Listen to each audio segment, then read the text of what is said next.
late 2015, Australian statistics revealed that less than 4% of us are eating enough fibre. So that translates to being about 97% of us not getting enough. But the exciting news is that new research is showing us that this essential nutrient, fibre, does so much more than just relieve constipation. In fact, way more than we thought. So why are we being told we need more of it?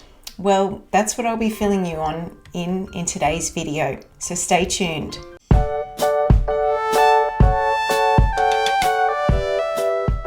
I'm nutritionist and naturopath Sheridan Jenrick, and I want to congratulate you on joining us for this program. As they say, knowledge is power, and if you're joining us for the first time, I'm so excited to have you here. So for this month's nutrition topic, we're talking about fibre and where to find it. It's not just about eating enough all bran or taking fibre supplement powders. But please bear in mind, this information is purely educational for the group as a whole and is not designed to replace the needs of your primary healthcare professional.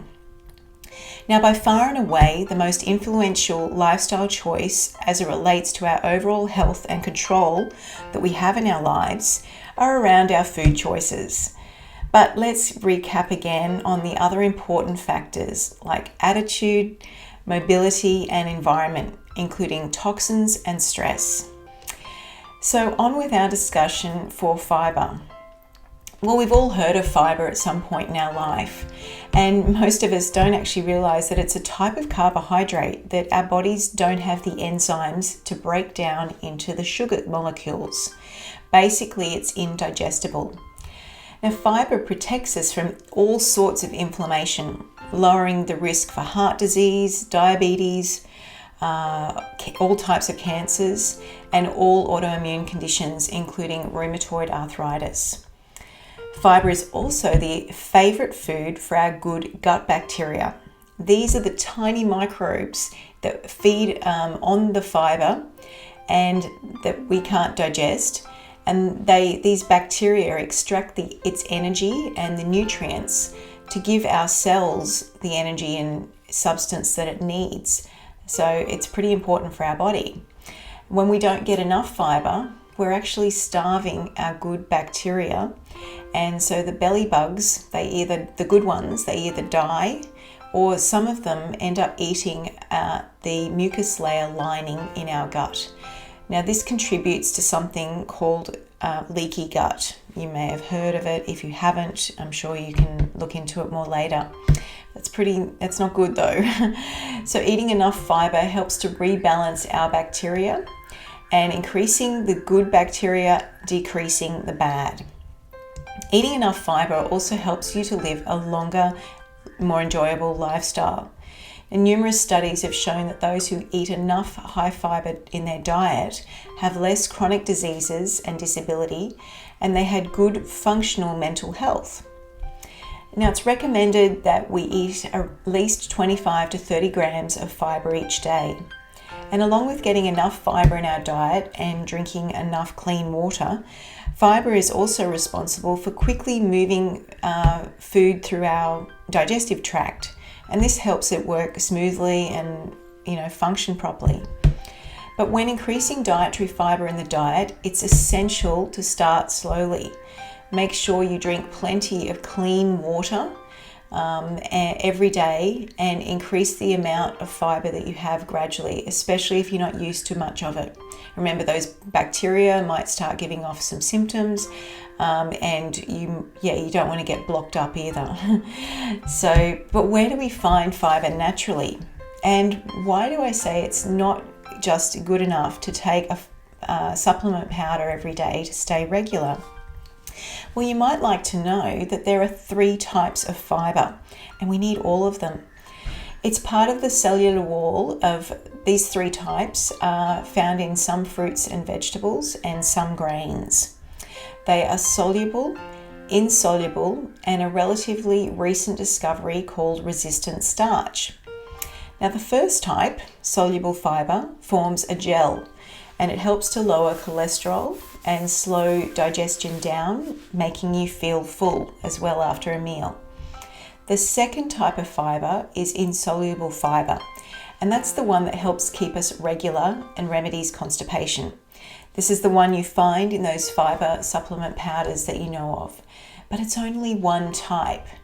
Now, to me, the most interesting type of fibre was only discovered in the 1970s, and it's called resistant starch. This type passes through the small intestine where the other fibres are absorbed and feeds the home of our good gut bacteria, where they live in the large intestine, or otherwise known as the colon. This is where the home of our gut bacteria are. And this has a big way of protecting us or reducing the risk from developing colon cancer. And it's a very important type of fibre. Resistant starch is particularly useful for weight control as well, and it's being promoted as the natural fat burner. It produces feelings of fullness immediately after meals, much faster than the other types of fibre as well. And a recent study found that replacing about 5% of total carbohydrate intake with resistant starch created a 20 to 30% increase in the fat burning effect after eating. So that's pretty good. Resistant starch is high in oats, specific veggies like potatoes, and to a lesser degree rice and barley. But there's a secret. The amount of resistant starch increases when you eat these foods cold or cooled after they're cooked. Think of hummus, homemade hummus, or homemade potato salad. I can't vouch for any fibre content at all in the processed foods. But there's more to the list of fibre. So I've compiled my favourite high fibre foods list for you, and we're building up from number 7 through to save the best till last. So at number 7 we have lentils. Now lentils are not only rich in fibre, that they also have protein, iron, some minerals and vitamins in there as well. And being high in folate means that they're good for DNA replication and people on certain medications as well. The next one up, we have avocado. So avocados vary in their fibre content depending on the type of avocado. So the smooth-skinned, bright green shepherd type ones you may know of, they are significantly more higher in insoluble fibre than the Hass, the darker dimpled ones. So in addition to fibre though, avocados are also packed with, as you know, the healthy fats, and they can help lower cholesterol and reduce the risk of heart disease. Next one on my list is black beans. Now black beans are nutrient dense. They have some protein, they have some good vitamins and minerals in there as well. And being high in flavonoids and antioxidants, they're types of plant chemicals that are very good for us. They help fight free radicals. That's the damage that happens to our DNA just through breathing and living. So these also help us to reduce the risk of cancers and inflammatory diseases. So that's the black beans. And the best to last, these are my favorite high resistant starch foods per 100 gram. The first one on my list is potatoes when they're steamed and then they're cooled. As you can see, they've got 6 grams per 100 of resistant starch. That's that special type of fibre. Next one, we've got oats when they're not cooked, so raw and in their whole form, not the quick oats. So this is, they've got 11 grams per 100 gram of resistant starch specifically. Then we've got cashew nuts with 13 grams per 100 gram of resistant starch. And next one, quite interesting, is potatoes when they're roasted and they're cooled. So even the way you cook them varies, but that's a really good way to get resistant starch. You know, roast your potatoes and let them cool down and have a sauce or some dressing on them later. And then the biggest one, which is one you'll see more and more coming up now, is green bananas. Now, this isn't the yellow ones at all. They are very, very different.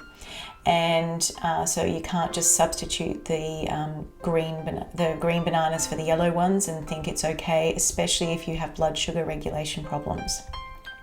If you live in a big town, you might find that a good health food store near you has even green banana flour products being stocked. You can also find them online as well, so green banana. Now, when I was in America, they have them quite abundantly, green bananas, and they're really long. They're about, much longer than, probably double the size of a regular banana. And you peel the skin off them, cut them up because they're very solid, and then you fry them in coconut oil with a little bit of Himalayan salt, and they're a bit like a chip. So they're not the same. And my son loves them because they do end up tasting like potato chips. They're called plantains as well, some places. And my local fruit and vegetable shop, because I live in a city, is able to get them from the markets. So they don't stock them normally, but just ask at your local fruit and veggies shop and see if they can find them at the markets for you.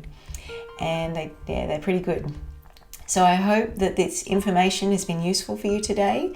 You'll find some extra recipes for you to try out and be on your merry way, increasing fibre gradually. So thank you for listening, and until next time, be well.